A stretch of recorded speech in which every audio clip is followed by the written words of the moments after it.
สิ่งที่มันเกิดขึ้นทำให้ป้าห้างยาห้างกันว่าควมกันเนี่ยเกิดขึ้นเนี่ยก็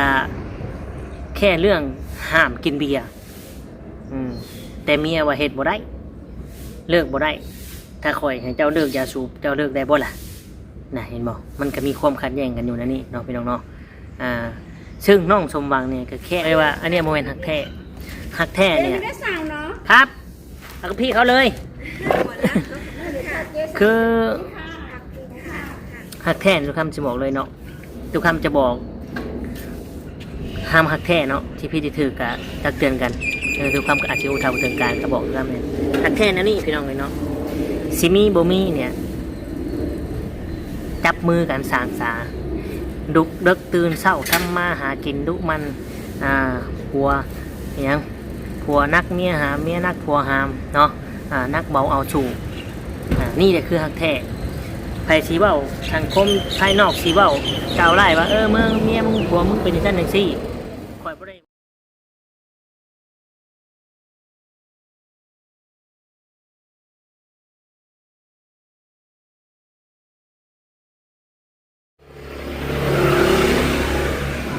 กับทักทายสบายดีและสวัสดี FC พ่อแม่พี่น้องเพื่อนเบิดทุกคนทุกท่านเนาะเพราะว่าสิเป็น FC ฝั่งไทยฝั่งลาวหรือต่างประเทศก็ยินดีต้อนรับเข้าสู่ช่อง YouTube ตู่คำปั่นสุขเด้อพี่น้องเอ๋ยเนาะเอาสำหรับ FC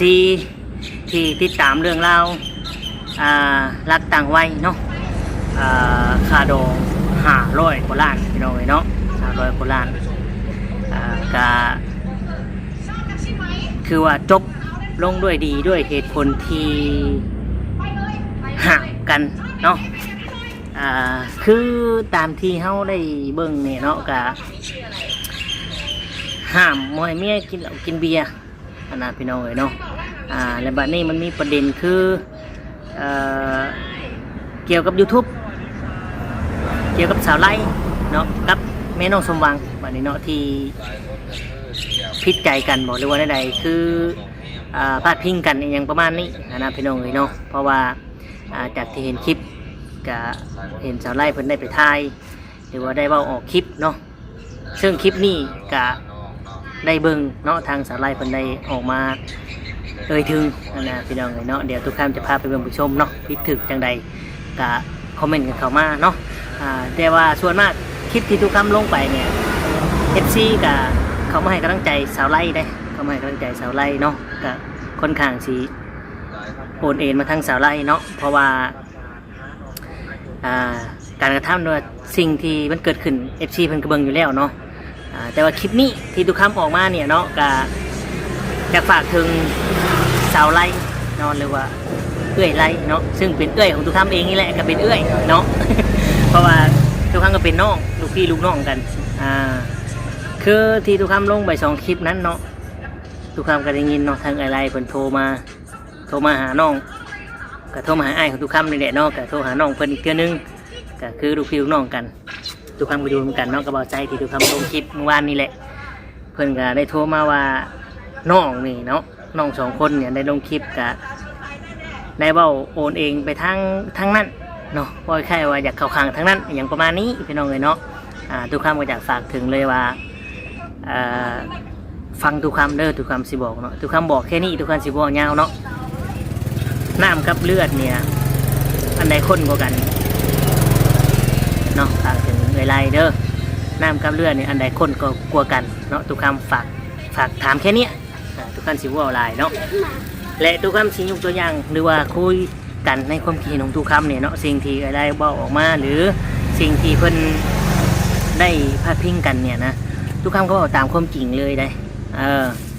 พอทุกคำก็ตั้งคำถามขึ้นมาแล้วในคลิปนั้นว่าเป็นยังคือย่านเอื่อยไล่เนี่ยทำงานนันพังทำงานแต่งของน้องสมหวังเนี่ยล่มเหลวเนาะในมือแต่งงานทันเพราะยังไอ้ไล่เพิ่นไปหู้เรื่องอีกอย่างบ่ด้วยอีกอย่างเนาะเฮากับหู้แต่เรื่องส่วนตัวของทุกคำเนี่ยสิเป็นยังก็แล้วแต่เนาะเพราะว่าในมุมมองความจริงผู้เฒ่ากับเด็กน้อยเนี่ยมันแตกต่างกันอยู่แล้วเนาะพี่น้องเนาะก่อนเจ้าที่ตัดสินใจเอาเนี่ยวุฒิภาวะหรือว่าความ หู้หรือว่าความอดทนหรือสิ่งที่เจ้าผ่านมาเนี่ยผู้ใหญ่ต้องผ่านมาก่อนอยู่แล้วเนาะก่อนเจ้าสิตัดสินใจเอาเนี่ยมันก็ต้องรับให้ได้สิ่งที่จะตามมาหรือว่าสิ่งที่มันจะเกิดขึ้นเนาะพี่น้องเนาะเพราะว่าเขามันเด็กน้อยเนาะอายุ22 ปีหนึ่งแม่นบ่ล่ะพี่น้องเลยส่วนอะไรออกมาว่านี่ก็บางคำก็คือบางคำก็ผิดเนาะทุกคำก็บ่ได้เข้าข้างแบบภายใดภายหนึ่งได้ก็เว้าตามความจริงเนาะส่วนว่าเรื่องทั้งน้องสมบังหรือครอบครัวแม่น้องสมบังมาเว้านี่ก็กระถือของเราอีกอย่างเช่นยกตัวอย่างขึ้นมาว่าอย่างสไลด์เว้าถึงน้องสมบังทั้งนั้นทั้งนี้แล้วก็ว่าข้อมูลที่แท้จริงสไลด์กับบ่ฮู้แต่ว่าเราก็เว้าออกมาในสิ่งที่เราฮู้นิดๆหน่อยๆเนาะที่จริงแล้วเรื่องที่เราออกมามันก็เป็นอดีตไปแล้วเนาะหรือว่ามันเป็นเรื่องส่วนตัวของน้องสมบังเขาเนาะเขาก็บ่สามารถที่จะไปค้นคว้ามาเว้าเนาะบัดทีนี้ค้นคว้ามาเว้าแหละทางครอบครัวแม่น้องสมบังหรือว่าแม่เพิ่นหรือน้องสมบังก็สิคิดว่าสาวไร่เนี่ยต้องการหยังฟังอีหยังคือออกมาเว้าแบบนี้เนาะเพราะว่าสิ่งที่อ้ายเพิ่นมาขอมาแต่งกะเพิ่นพึงพอใจเองเนาะยอมรับในสิ่งที่มันจะเกิดขึ้นอยู่แล้วเนาะมีแต่ว่าเดี๋ยวทุกค่ำเนี่ยจะพาไปส้มนะไปเบิ่งที่ไล่เพิ่นนางเว้าแล้วก็เบิ่งคลิปนำกันทั้งแหละพี่น้องเลยเนาะว่าเป็นจังไดน้องพี่น้องเนาะพี่ดอดอะไรน้องพี่น้องเนาะคือทุกค่ำเว้าแหละมีแต่ว่าไปเบิ่งไปชมคลิปทางไล่เพิ่นอีกเทื่อนึงเนาะ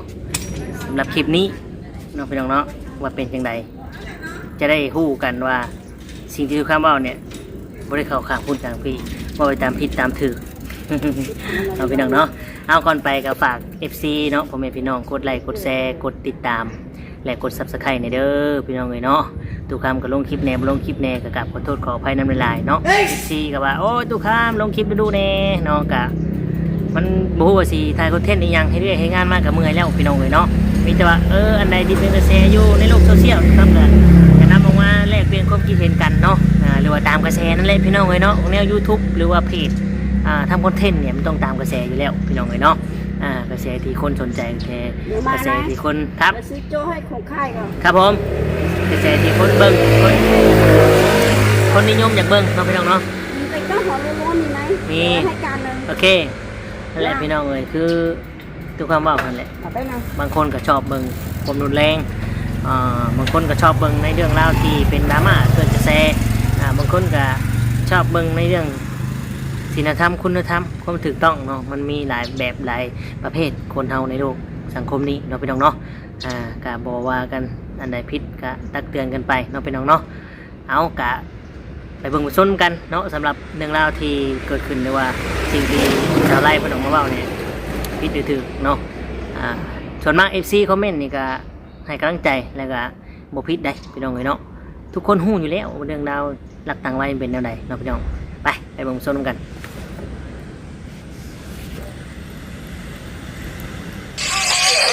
เปลี่ยนแปลงหันทุกสิ่งทุกอย่างเจ้าหันทุกอย่างเจ้าหันเลยบอกเจ้าหันอย่างนี้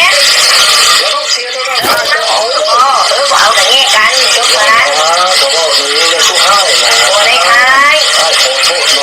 ผู้ยงขอโทษอ้ายกลับเลยยอมแล้วดอง500 กว่าล้านแล้วจบกันแล้วอยู่นำกันได้19 วันค่าดอง500 กว่าล้านแล้วจบกันแล้วอยู่นำกันได้19 วันคือFC ฮู้แหละเนาะตอนแต่งงานนี่ก็ทางอ้ายเพิ่นกับน้องเพิ่นนี่ก็ฮู้กันบ่ทันได้ฮอดเดือนหรือว่าทันได้ฮอดทิศสำนักพี่น้องเอ้ยแค่ฮู้กันประมาณมื้อนึง2มื้อนี่ก็มีการแบบว่าผูกขอไม้ขอมือหรือว่าแต่งการแต่งงานเนาะมันก็เลยทำให้แบบว่าเฮายังบ่ทันฮู้นิสัยใจคอกันเนาะบัดพอได้แต่งงานแล้วมาใช้ชีวิตคู่นำกันก็เลยได้ฮู้ว่านิสัยน้องเพิ่นเป็นแบบใดคือบ่คือตอนที่เฮาไปเห็นกันใหม่ๆแบบนี้หั่นนะเนาะอันนี้แหละสิ่งที่สาวไร่อยากบอกนุ่มๆหลายๆรู้โตนอ้ายเพิ่นเนาะก็เบิดเงินไปหลายเติบได้ทุกคนเพื่อสิได้เงินจำนั้นเนาะหาทางชีวิตเนาะ บางทีกับเงินก้อนนั่นอาจจะเป็นเงินบ้านปลายชีวิตของอ้ายเพิ่นก็ว่าได้ทุกคนเลยเนาะให้ทางในวงในบ้านหรือว่าผู้รักผู้ใหญ่เนาะที่ว่ามาหับฟังเรื่องราวของน้องสมหวังกับอ้ายเพิ่นเนาะว่าเป็นแบบใดแบบนี้นะเป็นยังคือไปกันบ่ได้อหยังว่าสินะหรือว่าแบบใดแบบนี้นะนี่เขาไปพ่อแม่พี่น้อง FC แบบฟังน้ำกันเนาะว่าออกความคิดเห็นแบบใดเนาะว่าไผผิดไผถูกแน่หั่นนะพี่น้องเนาะหากแต่เฮาก็บ่ฮู้หรอกว่าคนไหนผิดคนใดถูกเนาะมีแต่ว่าเขาให้ฟังในคลิปเลยพี่น้องน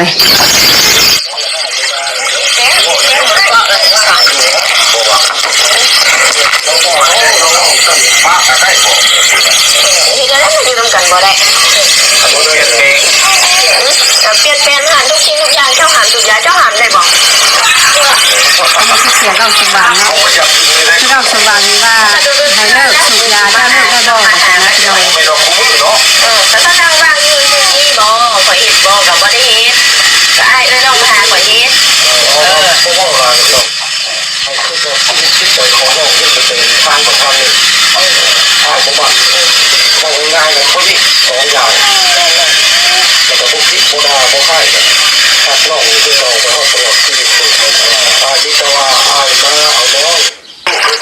ปักใจเขากันปักไปแล้วเราเป็นข้าวเราถือเอาขันยากอะตัวไรเราจะให้กินมันเมาโอ้เสียงอยากอันนั้นเนี่ยพี่น้องเสียงดังหน่อยนึงเนาะจะบอกว่ากันเราเสียนี่กันไม่เป็นยาคุณได้รู้เราอ่ะเพราะว่าคนเป็นบ้านเมืองแล้วเขาเป็นได้แล้วมันจะเสียสมองเสียได้รู้ว่านี่คือบ่ได้เขาดูเลยเราลงไปลงมาว่านี่นะเขาว่าอ้ายปล่อยเนาะทีนี้เขาก็บ่อยากให้เฮ็ดเพราะมันเป็นแนวนั้นไปเนาะก็เฮ็ดจังได๋ไล่ละเด็กน้อยพี่น้องเอ้ยเพิ่นก็ยังน้อยแล้ววันนี้ก็คือทั้งอ้ายเพิ่นนี่ก็เป็นผู้ใหญ่แล้วแบบนี้นะก็เลยอยากไล่คนแบบว่าเป็นแม่บ้านแม่ยังหรือว่าเป็นแม่สีเดือนอันนี้นะประมาณนี้แหละทุกคนเลยเนาะนี่สไลด์กับบ่อยากจะเชื่อพี่น้องเลยสไลด์ก็เห็นหลายคู่หลายคนนั่นแซ่ออกน้ำเฟซเนาะแทบสิบ่อยากเชื่อหากแต่ก็เฮ็ดจังไดได้แหละเนาะเรื่องมันเกิดแต่นะทุกคนอาจสิไปกันบ่ได้เนี่ยทุกคนเลยเนาะเรื่องครูน้องสมหวังก็คือหลายคู่หลายคนเห็นเนาะตอนแต่งงานนี่ก็เบิ่งก็คือสิมักสิฮักกันคือสิไปกันได้เนาะ FC ก็ได้เบิ่งได้เห็นนั่นล่ะเนาะคลิปน้องสมหวังกับอ้ายคนตอนแต่งงานนะทุกคนเลยคลิปตัวที่เป็นกระแสอยู่ในชั่วโมงนี้เนาะก็คือมีอ้ายผู้นึงเพิ่นก็ได้รูปขึ้นแล้วเพิ่นก็ได้เว้าว่าเลิกกันแล้วอยู่กันเท่านั้นเท่านี้อยู่นี่นะพี่น้องเดี๋ยวทั้งสไลด์แชร์ไปพังคลิปนี้ได้ทุกคนเด้ออยู่ด้วยกันได้10 เข้าวันค่าดอง500 กว่าล้านแล้วจบกันแล้วอยู่ด้วยกันได้10 เข้าวันค่าดอง500 กว่าล้าน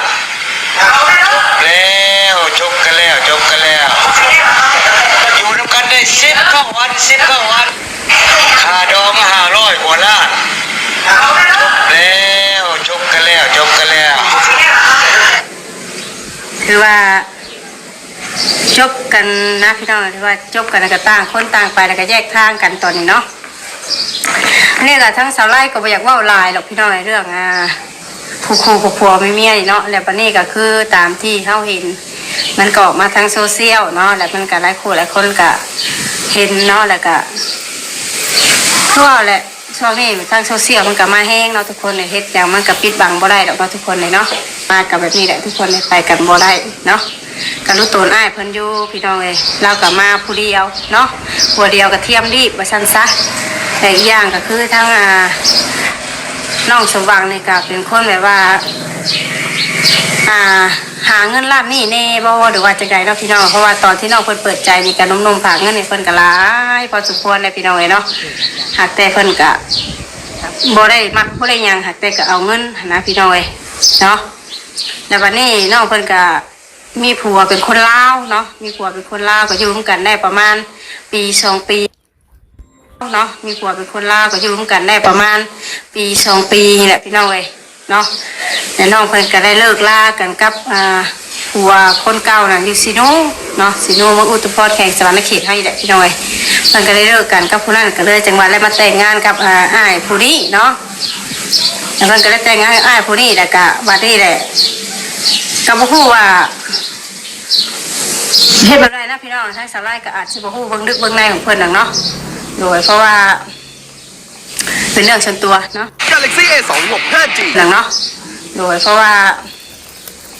เป็นเรื่องส่วนตัวเนาะสไลด์ก็ได้เบิ่งในคลิปแต่ออกมาเว้ามาอย่างให้ FC เว้าให้ FC ฟังเล็กๆน้อยๆมาสั่นทุกคนเลยเนาะแล้วบัดนี้ก็คือทางอ้ายเพิ่นนั่นได้เว้าควมกันเนาะตัดภาพมาเนาะพี่น้องก็อยู่กับตุกคำคือเก่าตุกคำก็นั่งคุยนั่งเว้าอยู่ข้างริมทางกำแพงคือเก่าให้แหละเนาะพี่น้องแต่เสียงดังรถล่างกับกราบขอโทษขออภัยน้ำลายเนาะไม่กูเอามานำมันพี่น้องเลยเนาะตอนแรกก็ว่าสิยุดเด้จะออกมาทำคลิป2คลิปพอเนาะแต่ว่าเอ้ยก็ได้เข้าใจผิดว่าโอ้ยบุกเข้าข้างเอ้ยแท้คือว่าปกป้องแต่ทางนั้นแท้ว่าสั่น ทุกคำก็เลยเอาจะออกมาอธิบายฟังอีกทีนึงเนาะก็คือว่าหั่นแหละเนาะพี่น้องเขาก็ต้องว่าไปตามความจริงข้อมูลความจริงเหตุผลเนาะผิดก็ว่าไปตามผิดถูกก็ว่าไปตามถูกเป็นจังไดหลังจากที่ได้ฟังได้ชมทางสาวไร่เพิ่นได้เว้าได้คุยเนาะพี่น้องเนาะเขาได้เบิ่งแล้วก็ตัวนี้เนาะบางอย่างสาวไร่เพิ่นก็เว้าบ่ถูกเนาะหรือว่าสาวไร่เพิ่นก็ใช้ในมุมมองของความเป็นน้องหรือว่าในส่วนตัวของทุกคำนี่ก็คือเราว่าอ้ายเพิ่นนี่ก็มาแต่งมาขอเสียเงินเสียคำก็ตาสงสารเพิ่นอยู่เนาะขอนี่ทุกคำตัดเลยพี่น้องเลยเนาะเล่ากับอายุถึงป่านนี้แล้วเนาะ69 ปีแล้วพี่น้องเลยเนาะแต่บ่ได้ว่าหรอกเพียงแต่ว่าคืออะไรว่าสงสารเราเนี่ยทว่าเราบูฮู้หยังเนาะหรือว่าทางน้องสมบังเป็นโตไปหลอกลวงบ่ด้วยนั่นใดเราบูฮู้หยังเลยนี่กะสงสารอยู่พี่น้องเลยเนาะมันทุกข์แล้วยากกะสงสารอยู่แต่อันนี้เราเลือกเองเนาะเรามีเงินแล้วว่าเราหักแพงแล้วว่าเนาะพี่น้องเนาะเราจังมาเอาเนาะพี่น้องเลยคือจังซี่แหละเอากันไปแล้วก็อยู่กันบ่ได้หามนั่นหามนี่เนาะแต่ก่อนแต่งงานบ่ได้คุยกันบ่ว่าเจ้าหับเขาได้บ่จังซี่เด็กน้อยเนาะและสิ่งที่มันเกิดขึ้นทำให้ป้าห้างยาห้างกันว่าควมกันเนี่ยเกิดขึ้นเนี่ยก็แค่เรื่องห้ามกินเบียร์แต่เมียว่าเฮ็ดบ่ได้เลิกบ่ได้ถ้าคอยให้เจ้าเลิกยาสูบเจ้าเลิกได้บ่ล่ะน่ะเห็นบ่มันก็มีความขัดแย้งกันอยู่นะนี่เนาะพี่น้องเนาะซึ่งน้องสมหวังเนี่ยก็แค่อายุ22 ปีเองยังคิดบ่ได้เลยบางคนน่ะน้องบางคนยังคิดบ่ได้เลยยังคิดบ่ได้เลยว่าอันใดควรบ่ควรอันใดเป็นจังไดเนาะและคือสิ่งที่เรากินหั่นก็คือแม่เราออกมาเว้าหั่นแหละเนาะก็กินอยู่ในเฮือนในศาลงานเลี้ยงกันเป็นธรรมดาเนาะก็ถือเลขถือเบอร์ไปผู้หนึ่งก็สิไปไทยคือวันนี้แหละว่าเนาะก็เลี้ยงฉลองกันเป็นธรรมดา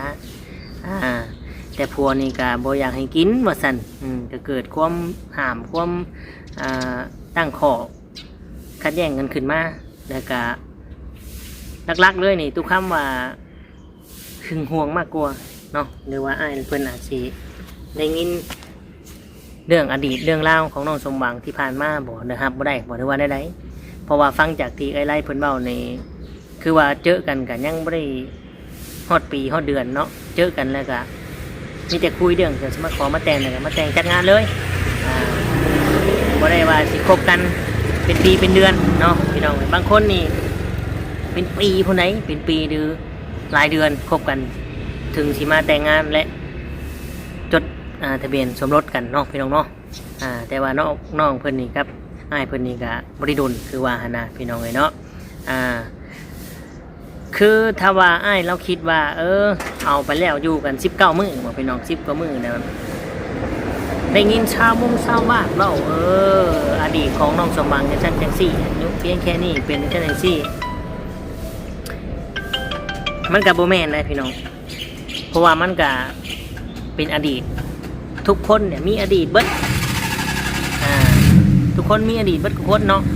เพราะฉะนั้นเราบ่ต้องคิดตัวนั้นนะอันนี้เว้าในมุมทว่าอ้ายเพิ่นคิดเรื่องอดีตเนาะถึงได้มาเว้าหั่นนะพี่น้องเอ้ยเนาะสำหรับข้อนี้เนาะพี่น้องเนาะและอันนั้นอีกมุมหนึงเนาะที่อะไรว่ากะใดบาปอ้ายเพิ่นมันปลายของชีวิตของเพิ่นเงินก้อนนั่นก็อาจสิไว้ใช้ในมันปลายของชีวิตกำไรชีวิตตุคำตอบเลยว่านี่แหละกำไรชีวิตของเราเนาะนี่แหละกำไรชีวิตของอ้ายเราเพราะเราเลือกเองอายุแล้วก็69เลยแล้วก็หาเงินมา600 ล้าน500 ล้านเพื่อมาซื้อกำไรชีวิตมันปลายชีวิตสุดท้ายก่อนจะเฒ่าชรานี่ไงมันก็เห็นแล้วเนี่ยเราก็เอาเมียเด็กน้อยหาจีบผู้สาวสักน้อยมันก็เป็นเรื่องธรรมดาของผู้ชายเนาะที่มักแนวนี้อยู่แล้วเนาะบางคนก็มักแต่กับโบเฮ็ดเพราะว่าบางคนก็คิดว่าเฒ่าแล้วปล่อยวางซะเรื่องนี้ธรรมะธรรมโมบังลูกบังหลานไปบางคนก็คิดไปทางนี้เราไปน้องเนาะและเราบอกว่าแล้วว่ามันปลายชีวิตของเราถูกต้องนี่แหละมันปลายชีวิตของเราเห็นความสุขของเราเองแล้วเลือกเองความสุขของเราแล้วมันก็เกิดขึ้นจริงแล้วความสุขของเราสิ่งที่เราเลือกสิ่งที่เราเลือกนะพี่น้องนั่นแหละเนาะพี่น้องเลยนี่แหละมันปลายชีวิตของเราในเมื่อเราเลือกแล้วโอ้ความสุขมันโมเมนต์แบบนี้คิดว่าเรามีเงินมีคำยุคนี้สมัยนี้ตัวคำว่าตรงเลยเนาะไพ่สิบแบกในผัวรวยเป็นบอกถ้าว่าเรื่องในความหักแท้เนี่ยโมเมนต์หักแท้ถ้าหักแท้สิบแบบนี้หักแท้นี่แหละพี่น้องไอ้เนาะกาทุกคำยังบอกเลยว่าอันนี้โมเมนต์หักแท้หักแท้เนี่ยครับเอาพี่เขาเลยคือหักแท้ทุกคำจะบอกเลยเนาะจิพิษหรือสิถือกาบว่ากันเนาะตักเตือนทุกคำไหนแต่ทุกคำจะบอกทุกคำจะบอกเลยว่าครับทุกคำจะบอกห้ามหักแท้เนาะที่พี่ที่ถือกะตักเตือนกันทุกคำก็อาจจะอุทาอุทานการก็บอกแล้วเนี่ยหักแท้นั่นนี่พี่น้องเลยเนาะซิมีโบมีเนี่ยจับมือกันสานสาดุเด็กตื่นเศร้าทำมาหากินดุมันผัวอย่างผัวนักเมียหาเมียนักผัวหามเนาะนักเบาเอาฉูนี่แหละคือหักแท้ไผ่สีเบ้าทางคมภายนอกสีเบ้ากล่าวไล่ว่าเมื่อเมียมึงผัวมึงเป็นชั้นหนึ่งซี่ข่อยบ่ได้วันไหวเนาะข่อยเชื่อในความหักของข่อยหักแท้สิมีหรือสิยากบ่สิมีคนมาดิ่นมาจีบมาทักมาคุยเนี่ยรวยกว่าเมียเฮาผัวเฮาเนี่ยใจนี่บ่วันไหวเนาะพร้อมที่สู้ไปกับคนนี้หักเขาแพงเขานี่แหละคือหักแท้พี่น้องเลยเนาะถึงแม้ว่าผัวสิเดียวสิได้เมียสิเดียวสิได้ข่อยเชื่อมันในความดีของข่อยนี้สุดท้ายมันก็แพ้ความดีกระโยมกันนี่แหละคือหักแท้พี่น้องเลยเนาะนี่แหละคือแท้ที่แท้จริงอันนี้โมเมนต์พี่น้องเลยโมเมนต์หักแท้ ทุกคนเชื่อบ่คลิปเนี่ยคือทุกคำโมเมนต์หักแท้อันนี้เนาะทางแท้จิบุจบลงแบบนี้นะพี่น้องเนาะเอากะประมาณนี้คลิปนี้ก็ฝากไว้สำนี้น้องขอขอบคุณกับคุณ FC ที่เข้ามาชมกดไลค์กดแชร์ให้เนาะขอบคุณในไลน์เนาะพี่น้องเนาะผิดพลาดประการใดกับขอโทษขออภัยในไลน์เด้อเนาะเกิดทุกข์อาจจะอุทาบุเตือนการกะตักเตือนกันได้เนาะเอาสำหรับคลิปนี้ก็คือจะได้ขอตัวจบอำลาประจักษ์พ่อแม่พี่น้องไปก็คือจะได้กล่าวคำว่าสบายดีและสวัสดีครับ